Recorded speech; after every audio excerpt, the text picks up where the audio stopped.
Bonita writing detention. Sila bonita writing Please, yeah. Maybe it doesn't. It does, yeah. No, but I don't have a lock or anything. What would you do to make it this? What do you mean?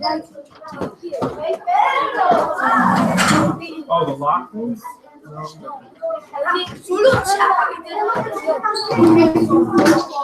Yeah, you'd think you'd be able to do that, right? I think so.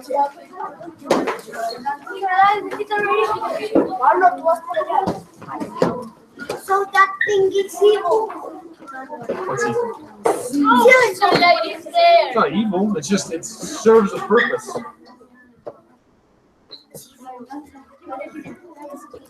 And that purpose is not putting it on your body.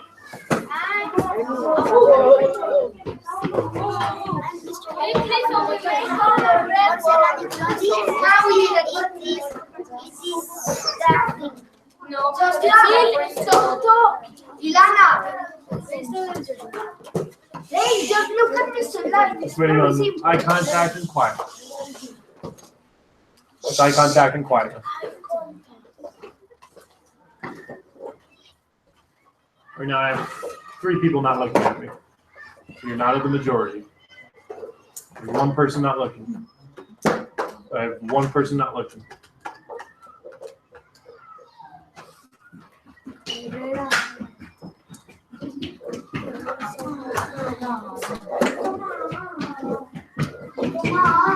How can we help him next time besides saying Tomas? What was your problem today? I think we did it though. 2 or 4. We're so close. What did you struggle with getting ready for us? How can we help us? What's that? To do what? Oh, to play in the background. I try to have that brain break right before so you don't have to do that. Like we had the 5-minute, can you play with your backpack the 5 minutes before brain break? Or maybe if you had your pencil ready, that was the real problem, right? You came in and you weren't ready that way. Maybe make sure you're ready before you go out. That would be cool. So let's take 1 minute. Close your eyes. Think about reading. What have you been working on? We've been talking about. What have we been talking about? What have you been working on? Just take a moment to collect your thoughts.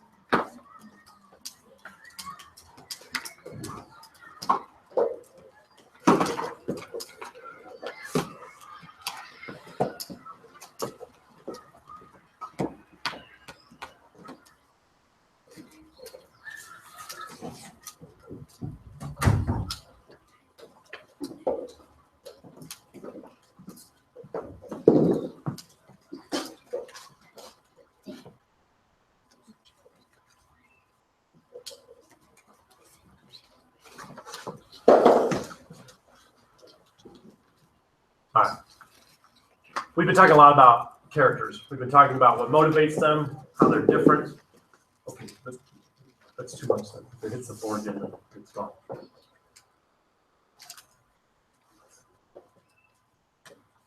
I was thinking about because characters are in books, characters are in TV.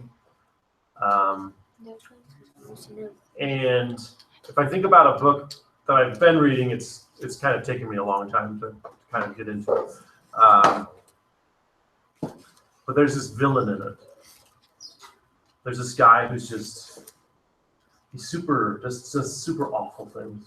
He's like one of the worst characters I've ever read about. And I want him to pay. I want like bad stuff to happen to him. That's the kind of villain this guy is. And yet, I actually got a chance to read last night. And you started hearing some backstory about it. The author decided to let you in on his life before we met him in the book. And like, parents died when he was young. He went into foster homes and was abused. He went through like severe abuse. He saw really awful things. And so you start to get, I actually start to have sympathy now for him. Like I feel that I want him to have another chance. Now the majority of you right now are looking down somewhere else. You're not looking at me. like over half. So at this point, I need you to refocus. Do what you do to show eye contact so you can show that you're listening to a speaker. If the thing in your hand is distracting you, then please. Yep. That happened to me in my book. Okay. They will read in class. The reason let me say this. The reason I don't want people sharing during the mini lesson is that it extends the time of the mini lesson, makes you sit here longer having to focus and listen, and takes away from the reading. It's not that I don't want to hear. I want to hear what all of you have to say about it. But we just can't. Just time-wise, we just can't do it. So I don't want you to think it's like, oh, I don't care what you say. That's not what it is. It's that it extends things, and then people get really antsy and squirrely, and they stop paying attention. So that's what we're going to talk about today, this idea of complexity and how we can't be summed up with one word. I could not possibly sum any of you up in one word or one neat little package. I couldn't do it. A, because I don't know you in entirety. So let me ask you this question. You're going to talk to your reading partner or your reading partners about this. How are you like when you're with your siblings, or if you don't have siblings, with your cousins? What kind of person are you when you're just with them, by yourself, just you and your siblings, or you and your cousins? Talk, have a conversation. Brothers, sisters, or with your cousins, whichever one. Who are you? What do you do?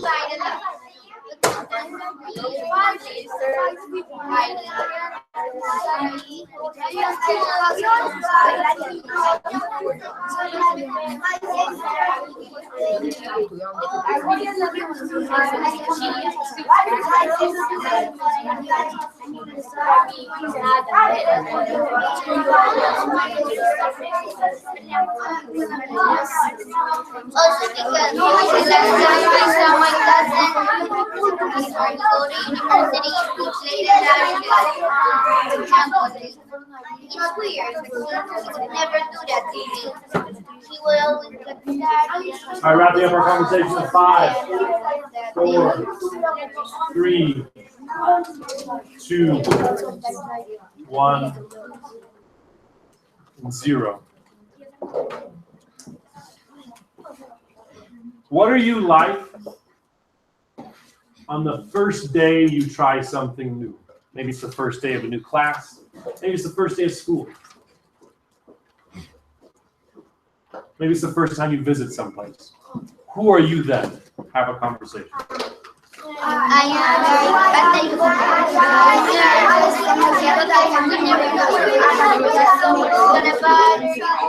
or if there's gonna happen something bad in the place you're going to be. But also I feel happy because it's a new beginning. And I also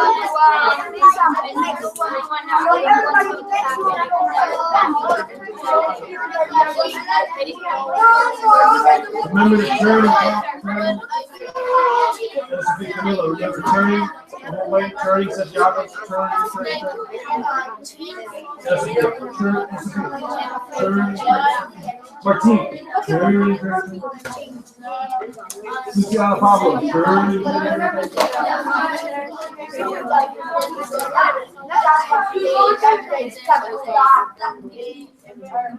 Okay, finish our conversation in 5, 4, 3, 2, 1, 0. Is anyone exactly the same in both situations? Exactly the same. If you're with your cousins, with your siblings, or on the first day of something new, you're exactly the same person. Okay, most of us aren't.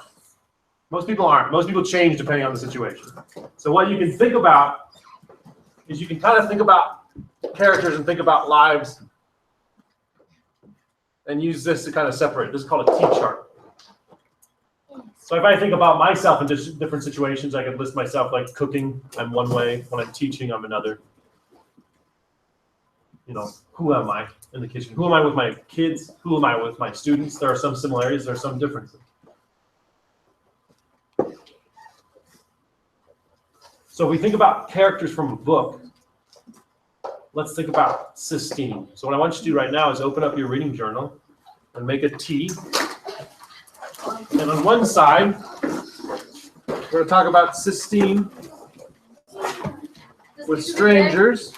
And we're going to talk about cysteine with friends. But she doesn't have a lot of friends. Maybe she just has. This is all I've asked you to do is open up your reading notebook and make a T chart. And do we write to speak with strangers and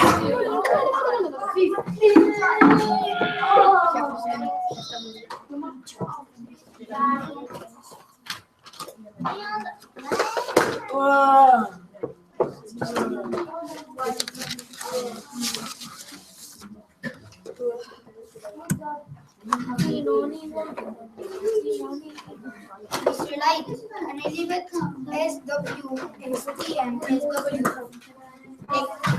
Whatever you need to do. Hello, compañera, espera con la papaya.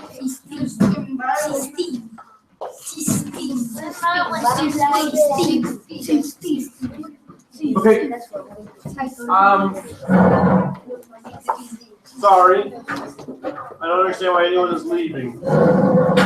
Always be prepared. Be prepared means you have everything in your book box.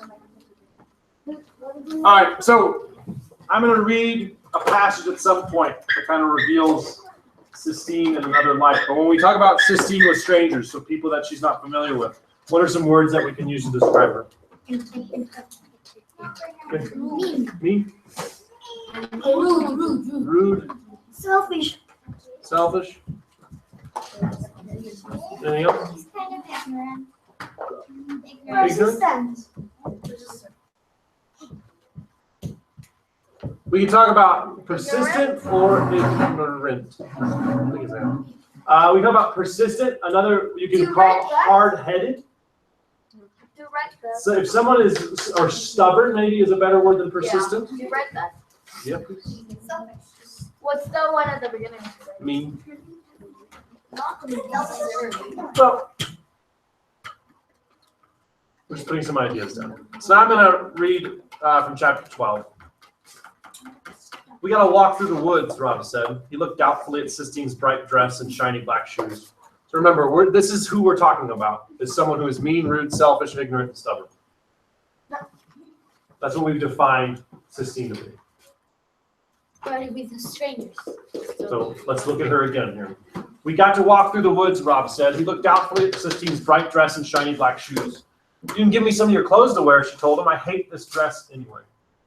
And so he took her to the motel room, and there Sistine stood and stared at the unmade beds and the tattered recliner. Her eyes moved over his father's gun case and then went to the macaroni pan from the night before, still sitting on the hot plate. She looked at it all the same way she had looked at the Kentucky Star sign and the motel and him, like she was trying to add it up in her head. Then she saw his carvings, the little wooden village of odd things that he had made. He had them all on a TV dinner tray beside his bed. Oh, she said. Her voice sounded different, lighter. Where did you get those? She went and bent over the tray and studied the carvings, the blue jay, and the pine tree, and the Kentucky Star sign, and the one that he was particularly proud of, his father's right foot, life-size and accurate right down to the little toe. She picked them up one by one and then placed them back down carefully. Where did you get them? She asked again. I made them, said Rob. She did not doubt him, as some people would. Instead, she said, Michelangelo, the man who painted the Sistine ceiling, he sculpted you. You're a sculptor, she said. You're an artist. So how can we describe Sistine in this sense? Art. Yeah. Careful. She's nice. Oh. Art. She appreciates beauty. Appreciation. She has appreciation of beauty. Trying in some of our word study words. Excellent.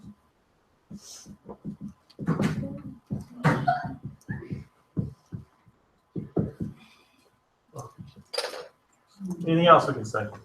She's persistent, but she's stubborn. but Problem? You had something that was, you had it, what was it?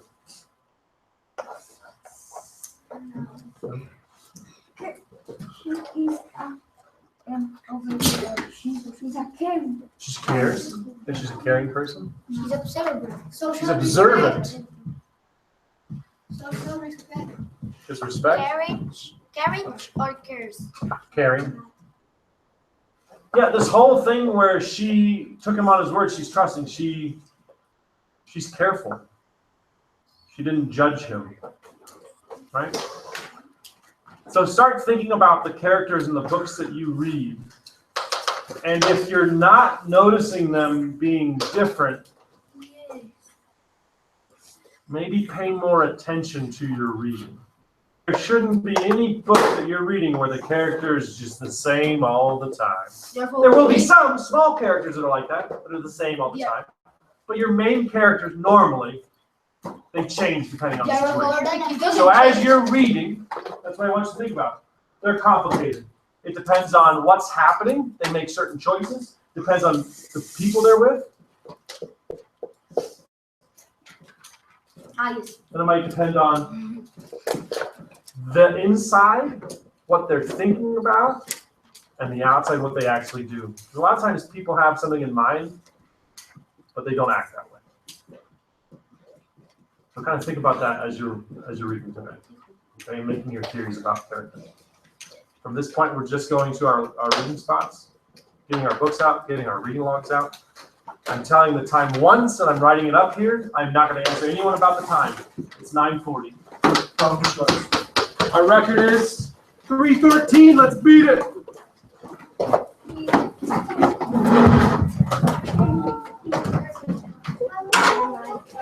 Yeah, Cristobal and 10 time. Now, if at any point you're not reading or doing the work, you're out of the 10.